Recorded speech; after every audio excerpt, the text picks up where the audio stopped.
નમો નમઃ. કેમ છો બાલ દોસ્તો? મજામાં ને?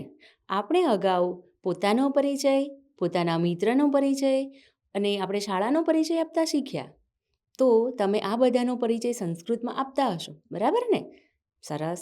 હવે આપણે ક્યાંક બહાર જઈએ, ધારો કે તમે ક્યાંય બહાર ભણવા જાઓ અથવા ક્યાંય ફરવા જાઓ અથવા તમે કોઈ અજાણી જગ્યાએ જાઓ અને કોઈ તમને તમારા ગામનો પરિચય પૂછે તો તમે તમારા ગામ વિશે માતૃભાષામાં જણાવશો ને?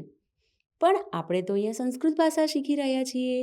તો સંસ્કૃત સોપાનમ પુસ્તિકાના પાના નંબર 4 પર આપેલ મારા ગામનો પરિચય આપણે સંસ્કૃત ભાષામાં શીખીએ.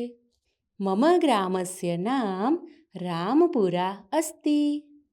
મમ ગ્રામે સુંદરઃ વિદ્યાલયઃ અસ્તિ. મમ ગ્રામે વિશાલઃ તડાગः અસ્તિ. મમ ગ્રામે શિવાલયः અસ્તિ. મમ ગ્રામઃ સ્વચ્છ ગ્રામઃ અસ્તિ. જોયું ને વિદ્યાર્થી મિત્રો, અહીં મેં એક આદર્શ ગામનો પરિચય આપ્યો. હવે ધારો કે તમારે તમારા ગામનો પરિચય આપવો છે, તો એમાં તમે તમારા ગામનું નામ ઉમેરી અને આમાં અન્ય વિગતો પણ ઉમેરી શકો છો. જેમ કે મમ ગ્રામે સુંદરમ ઉપવનમ અસ્તિ.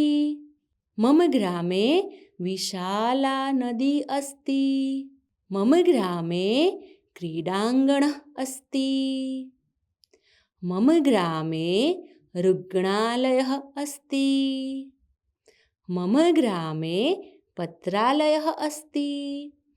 વિદ્યાર્થી મિત્રો, આમ તમે અનેક વિગતો ઉમેરી અને વિસ્તૃત રીતે સંસ્કૃત ભાષામાં તમે તમારા ગામનો પરિચય આપી શકો છો.